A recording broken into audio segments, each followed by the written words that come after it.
In today's episode, we're going to talk about how to invest in RV parks. Yes, you heard it correctly, RV parks, not mobile home parks, not manufactured home parks. We're going to talk about why it's such a lucrative niche. We're going to talk about different business models from short-term rentals to long-term rentals to transient.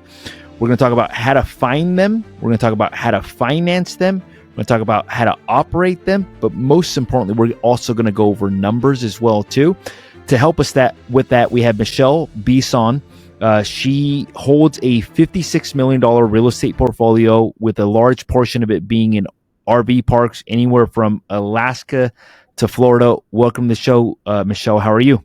I'm great. How are you? Doing phenomenal. Thank you for asking. Got a nice round of applause for you. That's awesome. I need one of those just to wake up in the morning. That's funny, right? So let's talk about what does this business model look like, investing in RV parks, and why? Well, one of the biggest reasons why we went into actually investing in RV parks is because we actually started in single family homes. So we've kind of done that model. By the time I had moved into RV parks, I think I had just under 20 single family homes, and we were actually doing really well with them. But when we started running numbers, we needed to do something bigger. My husband wanted to leave his W-2. And in order to do that, he just felt like we needed a larger safety net. So we went and started running numbers on short-term rentals, which we actually do own quite a few of those, resorts, boutique hotels, storage units, mobile home parks, and actually RV parks were not in the picture. One was actually sent to us. And so when we really started diving into the numbers, we realized that it was probably the most profitable of all of the asset classes. I love it. So basically compared it to the different asset classes and said, hey, look, this is obviously it's going to have more income. So Yes. Tell us about that. What did the first RV park look like? Oh, my first RV park looked like a scrapyard, actually. It was a little terrifying. I mean, we didn't know what we were going into, right? So, but it had an amazing location. It was located in Branson, Missouri. They do 10 million visitors a year. It was about half a mile off the country strip. So the location was great. The price was great. They originally wanted 3 million. We'd gotten them down to 1.8.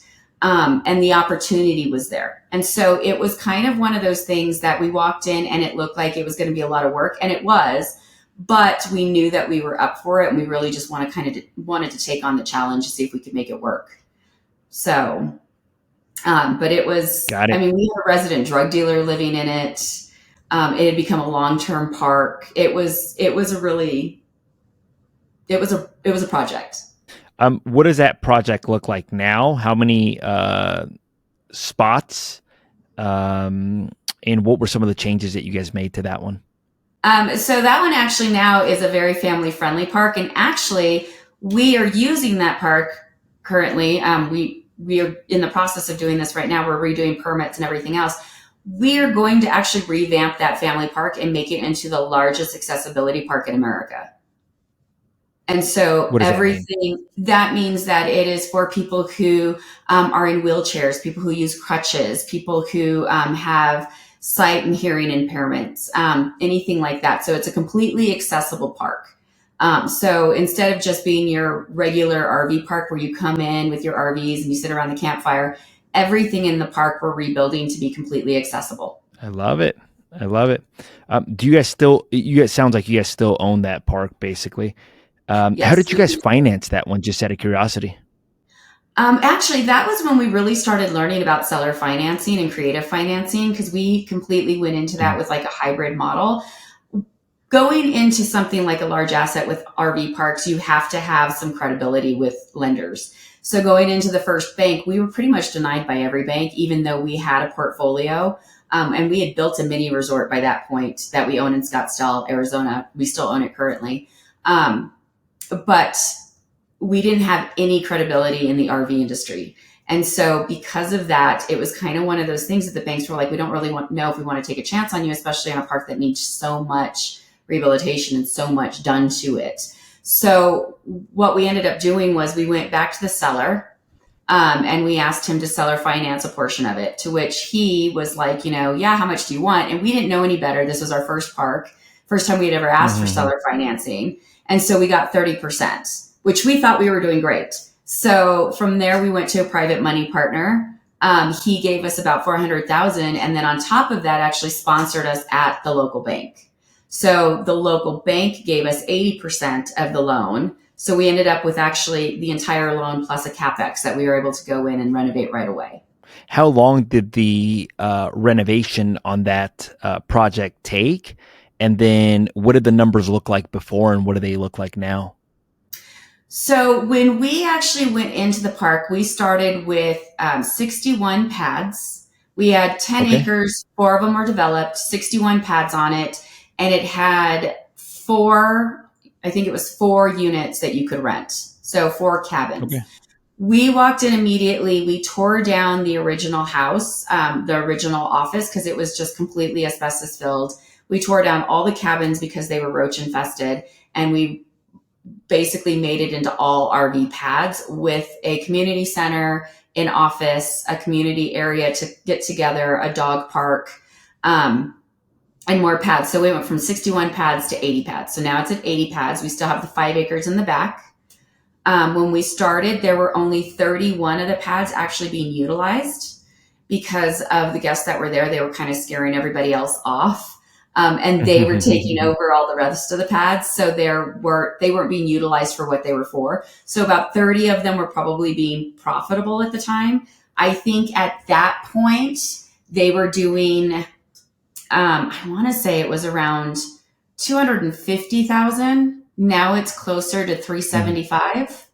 And then once now that we're in the middle of permitting and everything else, we're pretty sure that once we open up the back end of this and make it a fully accessible park, we'll probably get it closer to 600,000 or 700,000 annually. Which is amazing, right?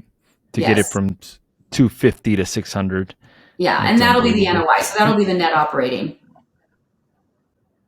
What did you guys learn from that park? And then what do you guys look for in parks now? Yeah, we learned so much from that park. We learned how to go about permitting. We learned zoning. We had to rezone the park. Apparently, at some point, the park zoning was taken away, and we had to rezone it back to an RV park. We learned about the difference between tenants and guests and the verbiage that you use in RV parks. You can never call them guests or tenants. You can only call them guests. Otherwise, you start falling into residential laws. We don't evict people. We eject them. They don't have rent. They have spot fees. We don't do leases. They have spot agreements and licenses. So we can revoke a license at any given point. So there were lots of different things, how we deal with people, how we eject people from the park, what laws we have to abide by, different parameters that we're allowed to work within, and how to just reposition an entire park. So we learned a lot, and we're still constantly learning. I mean, like I said, we're getting ready to do this huge project on this park, and it's going to be the first of its kind in America. And so with that, we're still learning from that park. So That's amazing. It's probably been the most beneficial park out of all of them that we've taken on. Got it. So if I was going to buy a mobile home, or not a mobile home, an RV park, and what would you suggest? Like, how do I select the right market? Like, how do I know if I'm going in the right market? How do I know if it's a good price? Like, meaning, like, is there a price per spot or a price per unit? Yeah. Okay. Walk me through that. Well, so if you were going to go in as a brand new investor into an RV park, one of the first things that I would say is I would definitely look at location. Like, what is that RV park serving for as a community? Are you going to go into it for a long-term park where maybe it's more of a man camp? Is there something that these people work at? Is there a reason why they need to be there? If you wanted to go into something stable, like a long-term park where you are consistently getting fees every month and they're the same cost every month, where you know steadily what it's going to be, I would definitely consider a long-term park. If you want more that has a heavier cash flow during certain seasons, but it's slower during others, then I would definitely go with more of a transient park. And with that, you're going to need something that's more of either a tourist location, someplace like a national park, a destination route. Like we have one that's on Route 66, and that one's completely transient, where people are just kind of coming in every night and they're just traveling that route and they stay with us. We have one in Virginia that is literally in the middle of nowhere, but the reason why people go there is because we made that the destination. So we've got water parks, we've got weekly events that are going on. There's always like Saturday night karaoke night. Like it is a large area where people within about 150, 200 miles all come there to relax on weekends. So that is the tourist destination. It's nothing around it. The point is to stay on the park the whole time. So those are different things that you're going to kind of want to look at, and you're going to kind of want to understand what kind of an operations you want to run. Do you want to have long-term guests where there's minimal operations? You don't really need to worry too much about turnover. You can get away with having maybe a manager, an assistant manager, maintenance, or maybe just a manager that does both. When you're going into something more transient, there are bigger numbers that you get to play with. Your transient guests spend the most money. So they're going to come in and they're going to spend anywhere from $65 to $120 a night, depending on where your park is. Some places actually charge $1,500 a night in some of the larger location areas like Southern Florida, the Keys, places like that. But they're also the ones that are going to buy your logo gear. They're going to come shopping in your store. They're going to get the last minute supplies that they didn't pick up. We have a charting boat group out of one of our parks in Florida. People book charters to go fishing. That makes quite a bit of money for us. They're going to be buying the extra fishing poles that are in the store, the boat supplies, the RV supplies. They buy the snacks, the beer, the alcohol. They eat in the restaurant. They use the grill. They come to the activities and they do the golf carts. So those are all things that you can add to a park that's a transient park. What percentage of the income would you say comes from those extra amenities versus the spot, like for the transient parks? I think it depends on which park it is. If you were to do my Virginia park, about 50% of the income from that one probably comes from the amenities that we add. I mean, our golf carts there do over $100,000 every season themselves. A year. Golf cart rentals. And we only have 20 of them right now. So, but they're booked consistently, constantly, and we're actually getting ready to add 20 more because we've got a wait list for them every year. We have one in the Lake of the Ozarks, and the largest portion of that income comes from the restaurant that's actually on the park. And so that restaurant brings in closer to $3 million a year. That's unbelievable.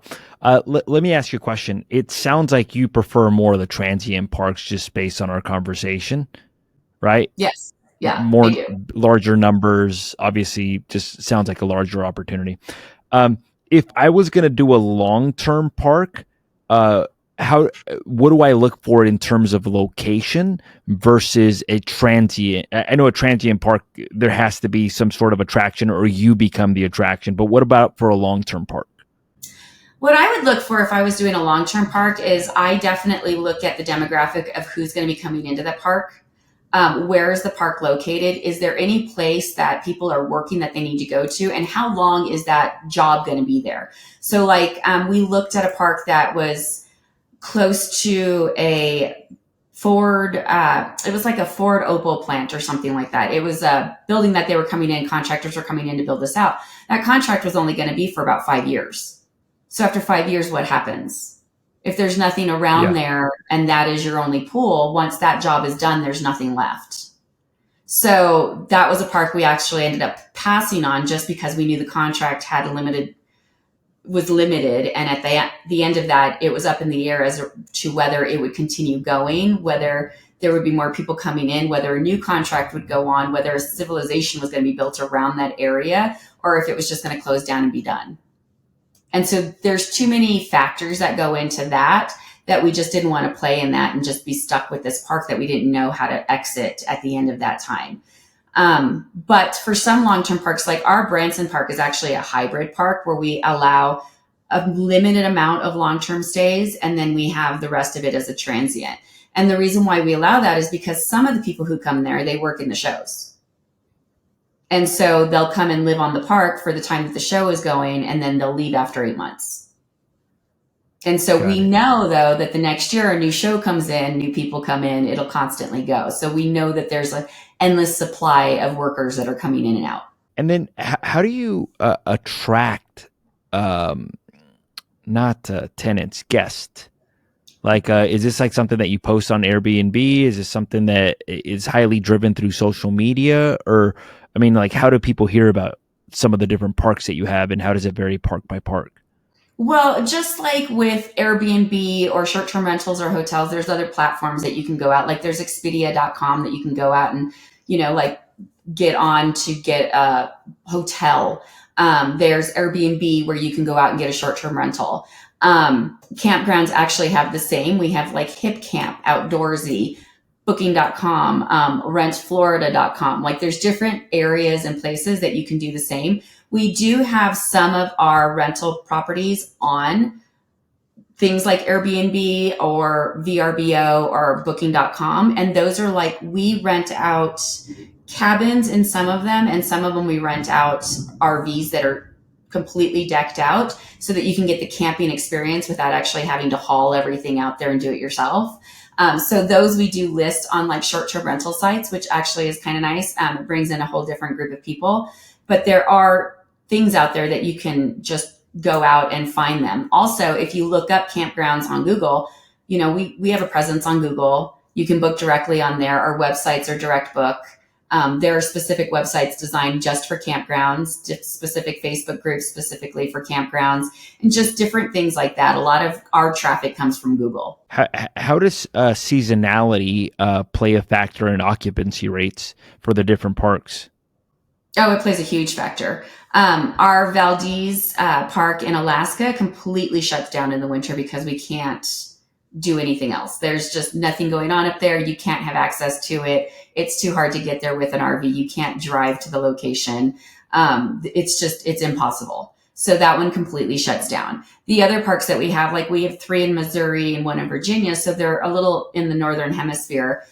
So what happens with those is they just kind of slow down. We keep them open to a limited availability, but they definitely slow down because everybody goes south. During the summer months, though, everybody comes north.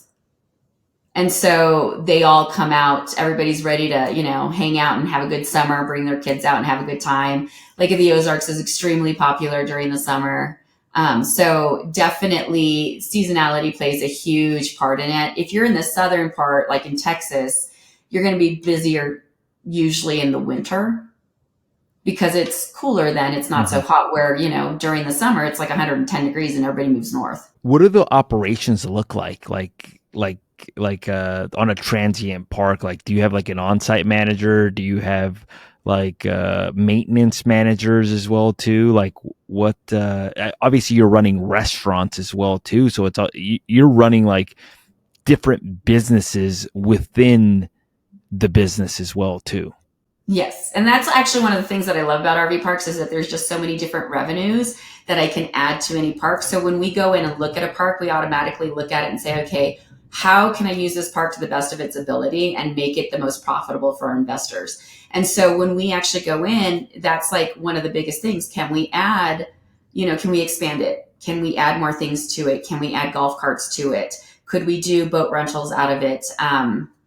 We just purchased a park in Florida that we've been running for the last 6 months. And we actually ended up purchasing all the land around it because we wanted to expand it.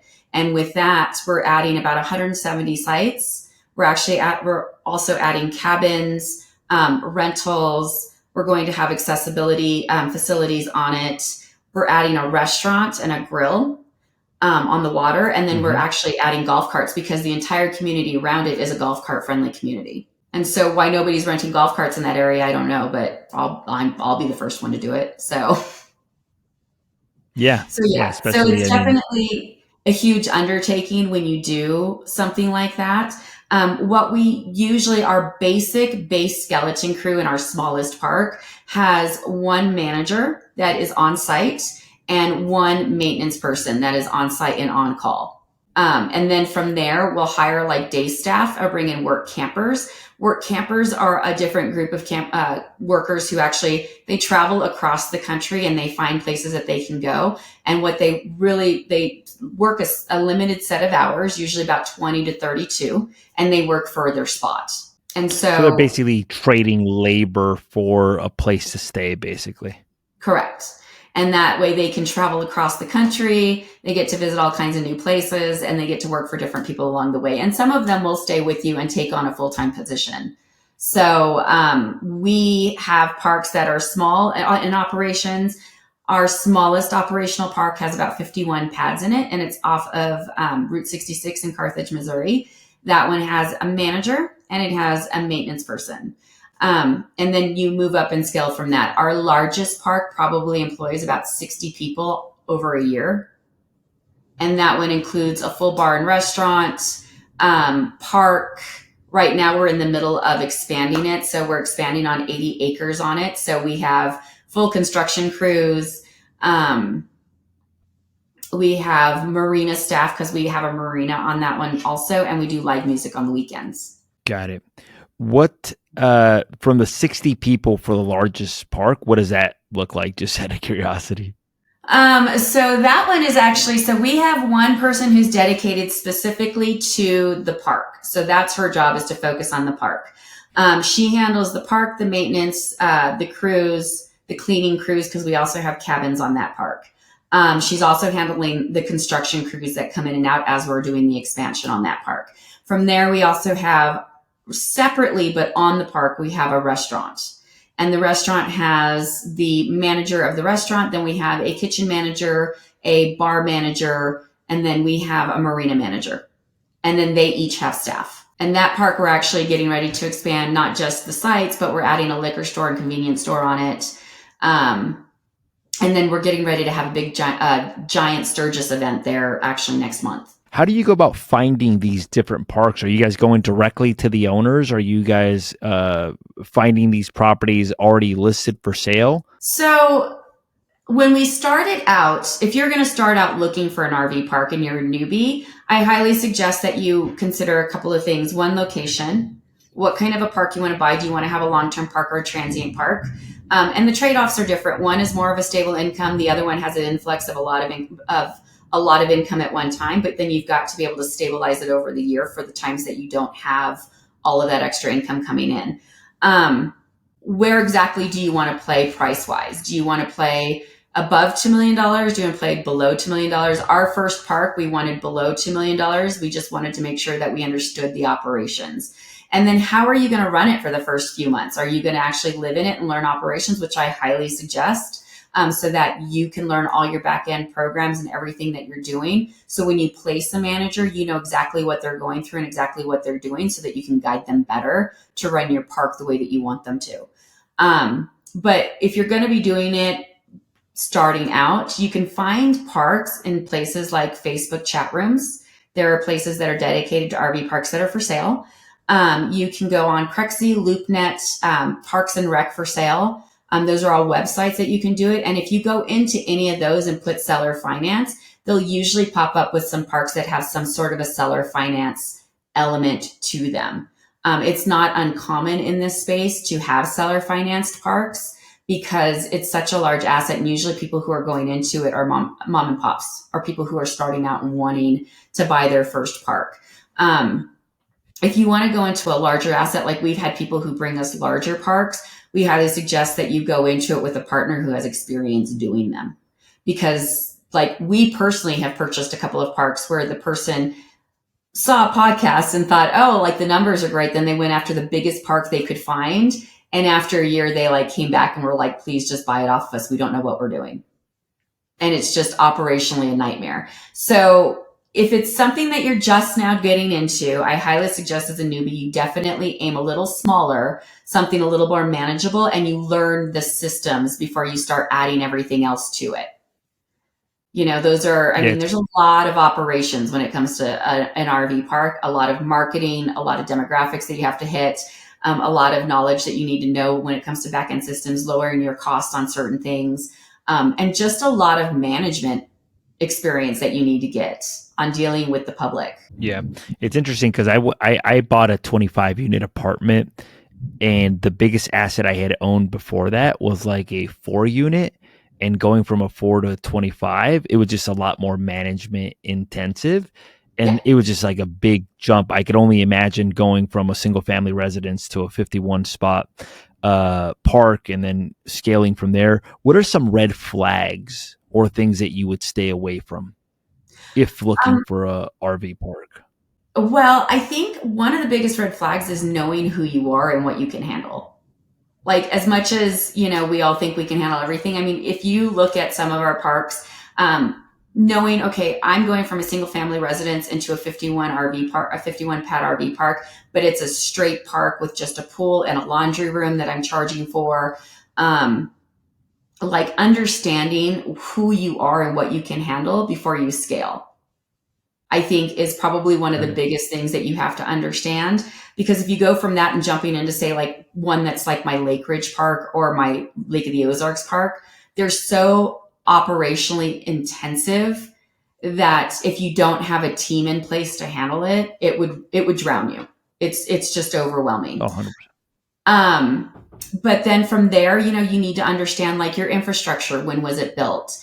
Are you on sewer or city sewer, or are you on a septic? When was the last time the septic was taken care of? What kind of electricity do you have? What do those bills look like? And do they show any signs of a leak or an electrical shortage that you're not understanding? The structure of your buildings. When were they built? Were they built to code? Do you need to change things? Like I said, our first park was full of asbestos that we had to get rid of. So that brought in a whole new thing that we didn't account for in our first park because we didn't know. And when we tore down those buildings, we had to have remediation happening. We had to have a lot of different things that we weren't expecting to happen. Understanding what kind of a park you want to position into. Do you want to be a transient park, or do you want to be a long-term park? And does the community support that and handle that? How do you handle your permitting? Is it permitted to be an RV park? I know, as crazy as that sounds, some of these have been around for a long time and nobody paid attention. So mom and pop went out, in 1982, and they just decided to put out this 5-pad RV park and nobody questioned it. And then it expanded, and now you've got this 50, plot RV park, and it's on this land that they're now selling you, and it was never zoned for that. And when you sell, the city's going to find out and they're going to come after you for it. And it doesn't matter who or what happened. You need to know that your stuff is in place. So like I said, our first park, they had accidentally rezoned it into commercial mixed use. We had to get it zoned back into being an RV park, since it had been an RV park since 1972. What did that process look like? Thankfully, it was rezoning easy. it back. Yeah, no, thankfully it was actually pretty easy, because the way that it worked out, the only reason they had rezoned it was because the previous owner didn't sign a flyer that was sent to them by the city saying that the place was going to be zoned. And all they had to do was sign off on it and say, no, this is an RV park. And they didn't. And so thankfully, because it had been around since 1972, we were able to have it grandfathered in and got it repositioned back as an RV park. We were lucky. And like I said, it was our first park, so we didn't know any better. But now we know that that's one of the first things we look at. What's the zoning? Are we sure that it can be an RV park? Aside from the zoning, what other due diligence do you guys do whenever you guys are buying a park? Usually, like, we do a lot of, what are your bills? What do they look like? Does it show us anything that should be concerning? What does your infrastructure look like? When was everything built and serviced? When were the last upgrades that you did to the park?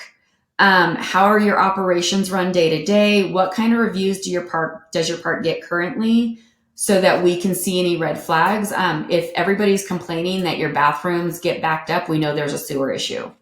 Or if your, Wi-Fi is shoddy, we know that right away going through reviews. So those are some of the first things. How are your buildings constructed? Do we see any signs that we're going to have to redo things? Like, we just had to go through a whole revamp on one of our stores because they were having leaking issues. They had roofing issues and it was leaking all the time. It had been leaking for years and nobody wanted to fix it. They just kept patching it. So we knew right away we're probably going to have to go in and check for mold, which they had. So we budgeted for that going in. And we knew, okay, if we get it for this discounted price, then it's worth going in and buying this park because we know that we can handle that CapEx expense. So, so those are different things that we look at. And how hard is it going to be to reposition it if we decide to reposition it? So, like, what's the reputation of the park? Our first one had a really bad reputation. So one of the first things that we did was we went in and made friends with the police department and basically told them, like, this is our plan to get it revamped. If you guys could come in and have a presence at our park, like a couple of times a week, that would be really great. Come in and get a cup of coffee. We'll have a hot coffee for you anytime you come in. If you just come in and just have a presence in our park. And it actually alleviates a lot of problems because people start to see that you're making friends with the local law enforcement and they don't want to be there if they're doing something wrong. The resident drug dealer that actually lived there when we first got there, one of the first things I did was I told our maintenance crew, hey, just so you know, we made friends with the police department and we're going to allow the canine unit to train on the facility. So if you see them here this week, that's what they're doing. And in the middle of the night, he took everything and took off. So it worked out great. That's phenomenal. So the maintenance person told the resident drug dealer that, and then they moved out, basically. Yeah. Yeah. It's a small community. The maintenance person was there before us. He's now gone, but he was there before us. And we knew that if we spread that rumor, it would go quickly and it would get to where it needed to go. Yeah, without having to tell the person directly, basically. Yeah, I'm 5'4". I'm a very tiny girl, and to like take on a drug dealer, you got to get creative. Oh yeah, yeah. Well, it's funny. I had a friend that bought a property in New Mexico, and it was very similar things. And they did like a sleeping station for the police department or something like that, where the police department can come in and basically sleep at no cost. I think it was a motel or something like that. And they had like a specific station for them. Sure enough, that got it cleaned up because now the police was there more often, basically. And people that are doing that kind of stuff don't want to be around that type of environment. What are the typical expenses for an RV park? Like, meaning like if I own rental property, I got to fix toilets, I got to fix roofs, I got to fix plumbing, I got to fix electrical. I know on manufactured homes or mobile home parks, a lot of times when they're owned by the tenant, you're only responsible for things on the land. You're not really responsible for anything on the inside. What does that look like in terms of expenses on a non, like not the restaurant, not any of those just other businesses, but just just the actual park. So staff is our biggest expense. And so, like I said, we have a manager who's on hand that usually makes a salary, and then maintenance, which is paid hourly, but the maintenance man usually takes care of most things that are going on the park. So if, the lawn needs to be mowed, he'll usually run out and do it. If something needs to be changed on a breaker, he'll go out and do it. So it's usually done within his hourly wage. Anything above and beyond that, like if you decide that you want to upgrade things, like we going into our first park decided to put wild energy meters into our parks, which what that is it's an actual meter that captures the usage of your guest for their electricity and sends a signal to your booking platform to let us know how much they're using so that we can charge them directly for it. So if you're staying in our park for over 2 weeks, we usually charge you for your electricity. And so that was one way of alleviating that expense, because in some parks, like our first park, we had a lot of long-term guests that were staying there. And with that, they were raising our bill to about $10,000 a month because they were just running everything. Their air conditioners, they had like 3 space heaters on at any given time during the winter. They just didn't care because it was free. So they were like, I get to live here for $650 a month and everything else is free, the water, the electric, all of it. So they just didn't care. Once we placed all those in, they started to really pay attention to what they were using, and the bill drastically went down because now they needed to fit it into a $100 budget. So some of those it's almost like a RUBS, like a ratio utility billing, like where you are charging back the individual guest.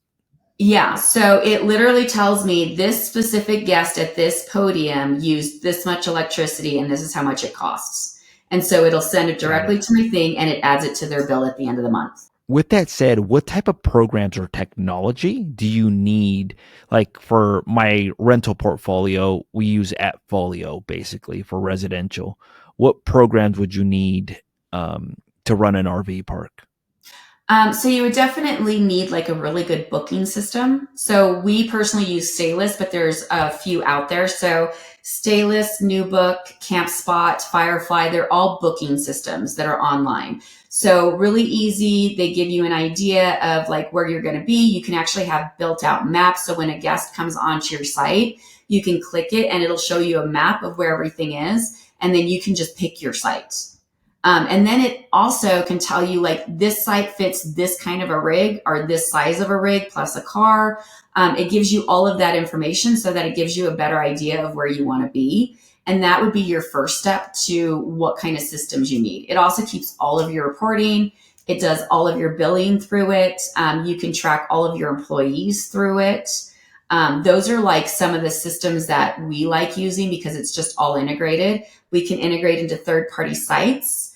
For booking platforms, it integrates into Google for direct booking from Google.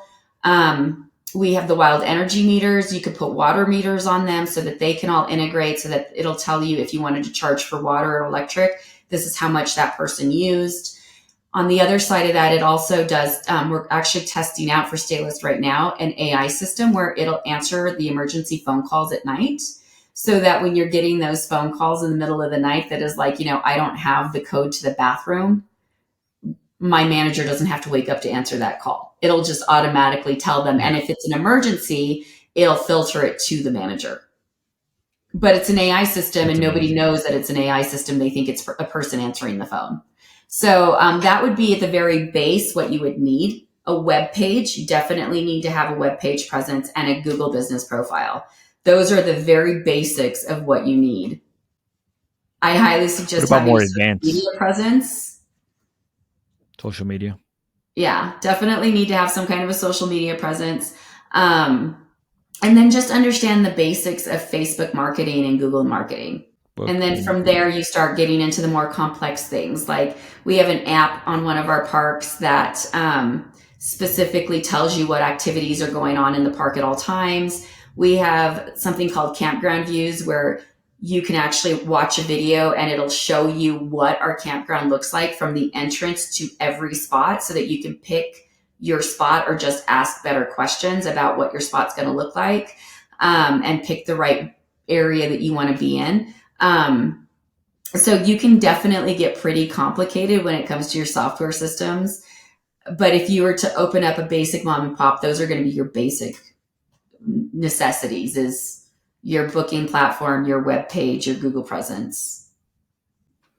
Do the spots in the same park vary in price tremendously, just depending on the size, views, or different things?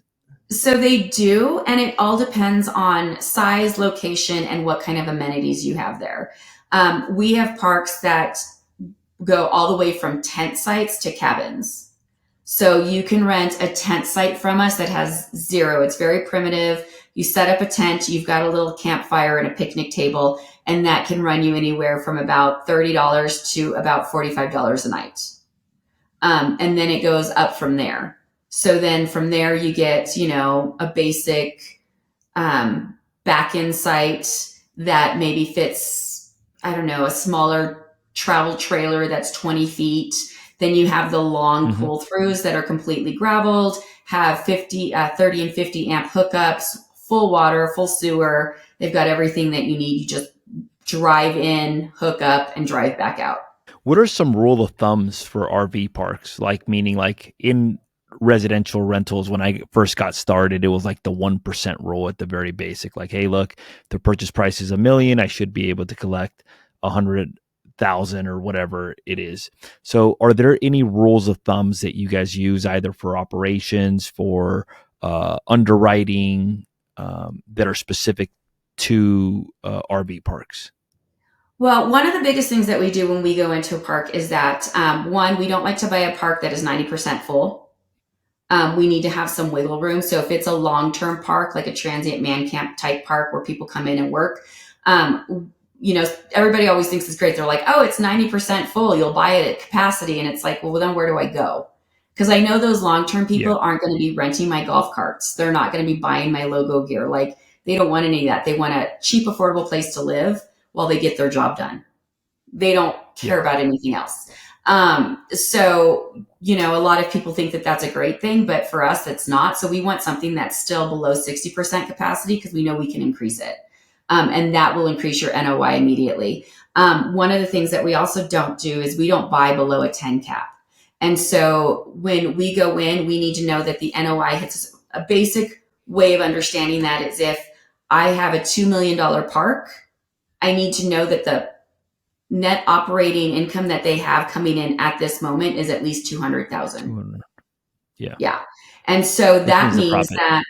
that, so that I actually can increase the revenues on the park. I know that there's still things that I can do to it. The higher the cap rate, the more opportunity I have.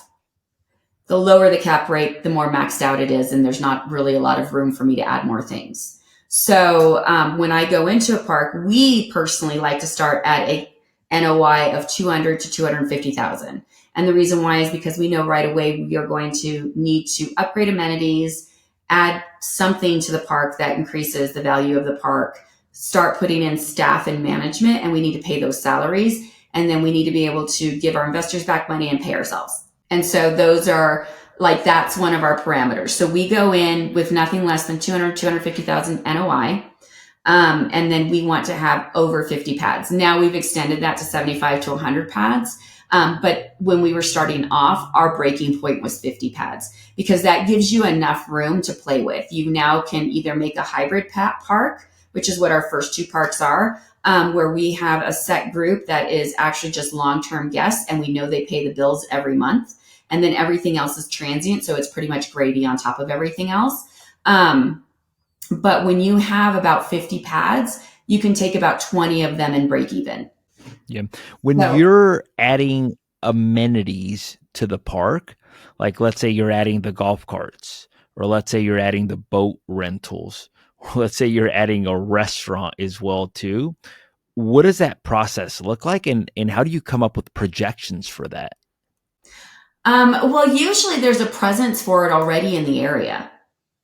So, like I said, like our park in Virginia does really, really well with golf cart rentals. The reason why is because it's on 94 acres and it's hilly. Okay. It's in the middle of the Appalachian Mountains. So we know that there's a lot of families that come out there. We know that, grandma and grandpa come out with their grandkids. Well, they want to be able to get from the back end of the park to the pool without having to walk across all that acreage.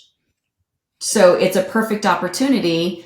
Instead of driving your car, it's nicer to just jump into a little golf cart and zoom over to the pool so that you can watch your grandkids go down the water slides.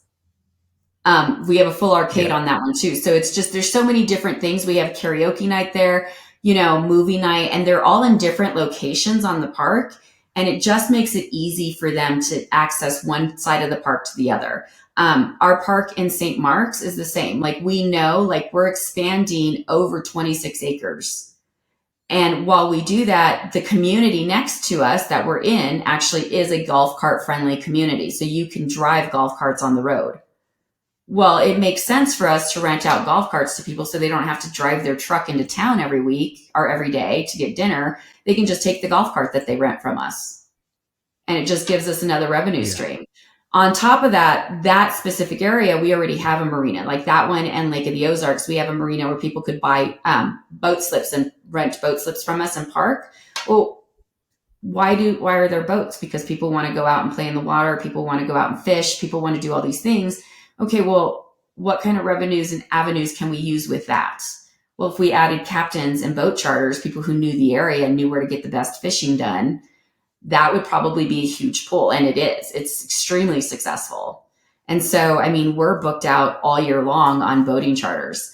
Our Alaska park, also really great for fishing. We aren't on the water there, but we have access to captains and boats that we can, facilitate a charter booking so that they can go out and fish for halibut or salmon. What does the executive team look like? So we've gone over like obviously like the teams at the park. What about like the executive team, like you, your husband, marketing person? Like what does that look? Because I almost feel like you guys are running like little miniature Disneyland resorts, basically. We Like kind of are. because there's like restaurant, there's amenities, there's like a hotel. We went to Legoland, and that's almost like what I feel like it is. Yeah. There's obviously a lot of moving parts. What would the executive team look like now at your level? So right now we're pretty streamlined, which is nice. I'm the CEO. My husband is in charge of operations. Then we're currently filling the CFO role. We actually had a CFO, but he came into some health problems, and so just kind of had to exit. And then we have our acquisitions and disposition head, and so she handles all of the parks that come in, she reviews them. And then what happens is they get put into our CRM. We review them. We look at them, figure out if they're going to work. She passes them on to to my husband, Patrick, who is in charge of operations. He does the underwriting on all of them right now while we're in the transition for a new CFO. And then we decide if we're going to go after it. And so then we collaborate on how we're going to structure that deal and what kind of a thing we're going to do. Then we get with our fund managers, because we currently run a $50 million fund, and let them know, okay, this is what it's going to look like. This is what we're going to go for. We usually go for something like seller financing so that we can acquire the park immediately and start using funds to increase the value of the park. And the less money we go into, the more capital we have to be able to use towards that. So then we give our fund managers a heads up on, hey, we're going to go after this acquisition. We're going to get this park. We're going to do these things. This is how much it's supposed to cost us. This is the type of money that we're going to allot towards doing it. And these are the things that we want to upgrade right away. So then they start working on the fund side of, okay, do we need to put more money in? Do we need to get more investors? What exactly does that look like on our side? What does that look like for our investors? And we need to let everybody know that this is a new asset that's coming into the investment pool. And then, I start putting things out on social media and letting people know that we're starting to acquire these things. And that way, when we go into an area, most people already know that we're buying this park.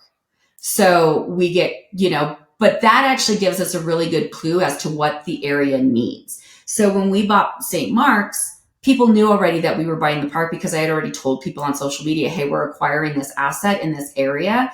What are you guys looking for? And so people are like, we need a new restaurant. So we knew right away, okay, where could we put a new restaurant on this property if that was something we were going to do? So we knew if we purchased the land next door, it has great waterfront property, but we could just reposition the house on it and make it a restaurant. So it gives us a really good idea of what people are looking for and tells us kind of immediately, like, we were thinking in this direction, but people are asking for this. What's the long-term play with a lot of these parks? Is it like to hold them forever? Is it to hold for 5 to 7 years? What does that look like?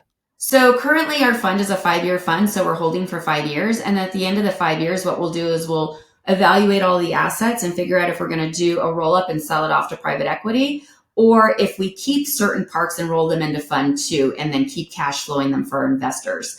The ones that don't perform at the level that we want, we'll probably sell off. Okay. What are some of the different risks, or what are some of the, or let me ask you this, what are the biggest mistakes that, like, you've had a couple of people that get into it and then realize, like, hey, look, this is not what I want to do. This is like a lot for me. What are some of the biggest mistakes that you see from people that don't make it in the RV world? Definitely. There's a few things. Not knowing what you're capable of.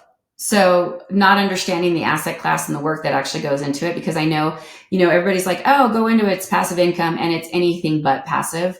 You have to have a team in place in order for it to be passive. So for me, I just went on a 2-week trip to Scotland with my husband, and everything ran completely smooth because we have a team in place that handles everything. So before we even know a problem is happening, it's already on the way to being fixed, which is the only way you can have a passive income, is to make sure that your team does things better than you do. So that's one thing, not understanding what they're looking at, getting into a park that needs more than they're aware of. So there was a park that we looked at, and a bunch of other people were looking at it. people had put offers in on it. And we asked a very simple question at the end of visiting the park and actually meeting with the owner. And the one question we asked him was, if you had all the money in the world right now, what would you do with this park first? And it's crazy because when you're talking to a seller, they're in selling mode and they're kind of trying to sell you on all the great things, and they kind of gloss over the bad things that are going on. So they never tell it to you up front. And when we asked that one question, it kind of shut down the selling portion of his brain. And he went into, oh my gosh, the first thing I would do is change the septic. This park needs 3 septic tanks. I only have 2, and it's going to be like $1 million for me to put in a new to rehaul the entire septic system. Well, now we know, well, one, you're asking for the top price on this park, and I have to walk in with $1 million investment to put in a new septic tank that you just told me is bad. And so they don't know what they're looking at, and they don't know what they don't know.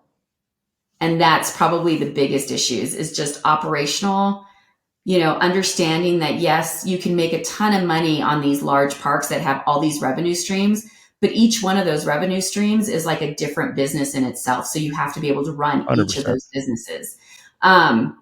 Understanding your numbers and what you're walking into, understanding what kind of things you personally need to bring to the table to make this work, and what kind of capacity you can handle it with, and who you need to hire to put in place, and what skills they need to run that park smoothly without you having to step in every 5 seconds if you want to have management involved. Then there's always the aspect of how you market it. Do you even understand the asset class and the work behind it? I find a lot of people walk into this asset class and they don't realize the work behind it. And so when somebody's like, I'm going to buy 5 RV parks this year, I'm like, wait a second, let's talk about that. What does that look like for you? Who's doing that for you? Or do you have a team? Do you understand the operations of 5 RV parks? Are they long-term parks? Because that's a little more doable. I personally bought 5 RV parks in a year, and it was a little intense. Oh yeah, to say the least, I would imagine. Yeah.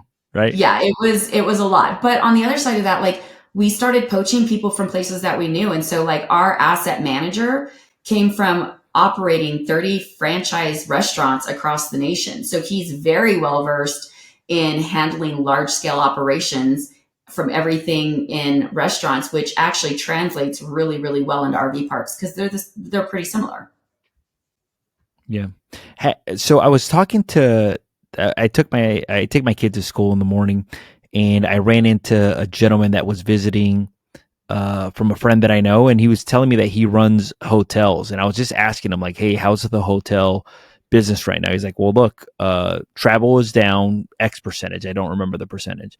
And then he said a lot of ours was business travel at some point, but business travel is starting to go down a little bit. So let me ask you this. In terms of travel in general, have you seen any changes from COVID to today? And if so, what changes have you seen? And then how are you guys adapting if there's any changes? So yeah, I have seen a lot of changes. So during COVID, RV parks were extremely popular. You could travel in your own stuff. You didn't have to go into a hotel where everything was, touched by other people. You're basically traveling with your own pillow and own blankets. It was kind of a safe way to do things. And people were getting to go outdoors, which was great, and have their own space, right? Like, you get to be outdoors. You don't have to communicate with the people that are in the next camper. You can do your own thing. It became really, really popular. People are saying that the RV industry as a whole is down, but I actually think it's kind of stabilizing back to where it was before COVID, because we had this huge spike and now it's going to settle back out. And that's what I think people forget, is that it's settling back out. Our parks in general have been up. Yeah. So we're actually at a high. We've actually hit record numbers this year. So I think it's part of the visibility, part of the marketing, part of making sure that we're always out there. I'm always talking about our parks. We bring influencers into our parks. We're always doing activities on the parks. Plus, we've got a large pool because, we do boat charters and the restaurant and the live music and the Sturgis events and karaoke nights. And there's always something going on. So it's a fun place to be. So our parks in general have been up this last year. But I also think that it's given people a more affordable way of travel. If you're going to a hotel, it's like what, $120 a night. And if you take your whole family of five, you're usually getting 2 rooms or a suite. So now you're paying for 2 rooms or a larger suite, which is twice as much. And everybody's in their own space and everybody's on their iPads and everybody's doing their own thing. Where when you're on an RV park, you bring your camper and it's $65 for the night and your whole family stays there. But then you've got all these activities to do. You can go hiking, which is free. On some of our parks, you can go fishing, which is free. We don't charge you to take a fishing pole and go out to the dock and fish. Karaoke night is free. Water slides, those are free. So you can come into our parks and do a ton of activities without spending any extra money, and you keep the whole family entertained. So it's a more cost-effective, affordable way for large families to travel. And that's why I think it keeps our revenues up, because we're just a better alternative. And a lot of the time the kid isn't on his iPad and families are really connecting. They're telling stories around the campfire. They're riding bikes. They're meeting new friends. They're, playing cornhole across the road. I've seen people throwing those sand cornhole tournaments across the thing. We have pickleball tournaments in our parks. We have, we just did a old-fashioned, in one of our parks, we did an old-fashioned family field day, where people were doing sack races and paddle boat races and duck derby races. And they were just having a great time, where everybody was laughing and running around outside and just having a great time. And so it gives you a different experience. It doesn't pinch you for every dollar the way that like Disney does. But your family has just as fun of a time together, hanging out and actually connecting. And I think it kind of brings you back to the way that, like, when I grew up, that's how I grew up with my cousins, is we grew up on a ranch and we would like have bonfires on the weekend, and my cousins would come and we would all like sing songs and run around the campfire and build like, little sand huts and play with Tonka trucks and climb trees. And that's kind of what it brings everybody back to, is that time when people just had a good time and they didn't need all this extra entertainment. I was going to ask you, my wife, we went to Legoland, and there was a coffee that influencers kept alluding to every time. And as soon as she gets her coffee, she takes a picture of it, posts it as well too. What's the social media strategy for the RV parks for you guys? And then also, like, you made a comment, you said we bring influencers into the park. Can you talk a little bit about that as well too? Yeah, there are actually people out there who travel around and live full time in their RVs. And they have hundreds of thousands of people that follow them. And so when you invite them out to your park, they just kind of highlight what goes on in your park. And when you have constant activities, who doesn't want to post about that all the time? Like, you're constantly posting about your food, or, you go to Legoland, or your kid having a good time. Why, people are posting about, karaoke night hosted by our DJ, or, we did a golden nugget hunt where we had golden rocks that were hidden all over our park, and people were like on this golden nugget hunt looking for these rocks that were just painted gold. I mean, it's so simple, but it's just something that people enjoy doing. They enjoy these things. They enjoy taking pictures of our arcade and posting it out on social media. So a lot of our stuff comes from people just posting about the activities that are going on in our parks. We have one Facebook page for our St. Mark's property, and all we post on there is our fishing pictures. What did you catch today? And we have tens of thousands of people who follow us on that page because they just want to see the fish that were caught that day. Like, we went out and did a whole thing on how you can go shark fishing. And, it's those little things that people, it's just different, right? Like, it's just different. People don't really do those things anymore. So we're doing, for Halloween, October is actually a really popular time in all of our campgrounds, and they do different activities. So we're actually doing a, scary storytelling contest and s'mores competition. And so, like, how creative can you get with your s'mores, and who wins at telling the scariest ghost story at the campfire? Those are just funny little things that cost nothing for us to put on, but people love them. And so it increases the value of your park, but it didn't cost us anything. Whenever you invite the influencers, do they expect when you invite them for it to be free, or are they actually like paying uh, customers? So we actually allow them to come and stay for free. We Amazing. want them Okay. to post. Yeah, we want them to post Oh, about it. And 100%. and it just, it gives us a huge return in the end, especially when you're in an RV industry and like these are RV industry experts that come and they go throughout all the parks. I mean, I just actually had a meeting with an RV industry furry friend expert. His name is Willie the Good Dog. And I'm getting ready to invite them out to all of our parks to kind of go through and tell us what we can do to make our parks more pet friendly. Oh, that's so amazing. Yeah. So, That's and great. that That's is just great a feedback huge right thing. there. So they're giving me so much value by telling me, hey, you need these kind of dog parks, or you need, an obstacle course in the little dog park, or you need doggy bags. That's a lot of value to me that I'm going to be giving to an end customer. So absolutely, I want them to come and stay with us for free. Let me ask you, as a CEO, what type of reports do you see on a day-to-day basis, or on a weekly basis, or on a monthly basis? And what are some of the red flags on the reports, or things that, like, if you see a certain thing dropping, like occupancy rates, or um, things in how do you So adapt? So one of the biggest things is that we do all of our calls on Monday. And the reason why we do them on Monday is because we've just gone through a weekend, and weekends are usually when we're the busiest on all of our parks. Okay. So we do all of our calls on Monday, which means that me, my operations, my acquisitions and dispo, and my asset manager all get on calls. Our asset manager does calls with all of the managers at all the parks and goes through what they saw, what worked, what didn't work, what brought people in, how busy they were, if they had any problems. Then he writes down and like gets kind of the bulk of what worked and what didn't work. Then he brings them to the table of the executive team. Then we sit down and we go, okay, this worked in this park. How can we maneuver this to work better at this park so that we can increase the stays at this park? This park had a drop in occupancy. What's going on? Why all of a sudden did people leave this park when is it because management changed? Did something happen in management? Is somebody in the park making people uncomfortable? Like what's going on? And we try to pinpoint why all of a sudden there's a drop. Sometimes it's something as simple as a rumor. Oh, we heard you were going to sell. Well, we aren't going to sell. I don't know where you heard that. So, and they're just like, so we just figured we would jump the gun and go do this. Sometimes it's just, people are unhappy about one little thing. And if they would have just talked to us about it, we could have changed it.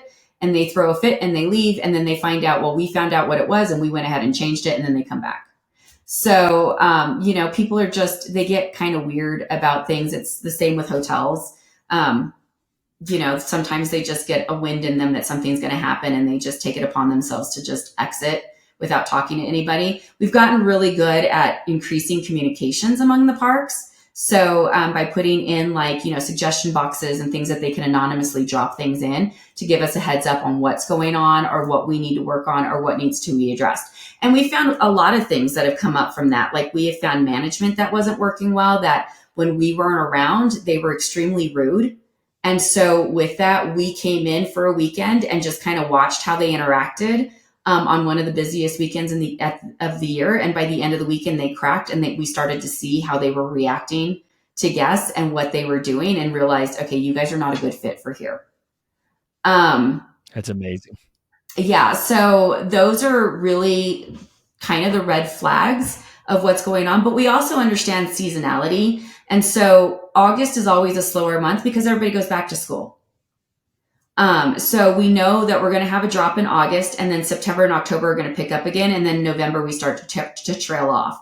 And so for the parks that stay open, we have to figure out who is going to come into the park.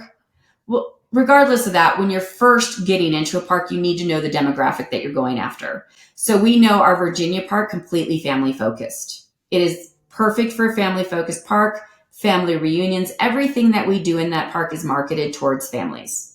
Branson, everything in that is marketed towards tourists, people who are coming in to enjoy Branson. Same with Lake of the Ozarks. Everything in that park is basically towards, couples, people who want an adventure, people who want to go out and have a good time, not necessarily family oriented.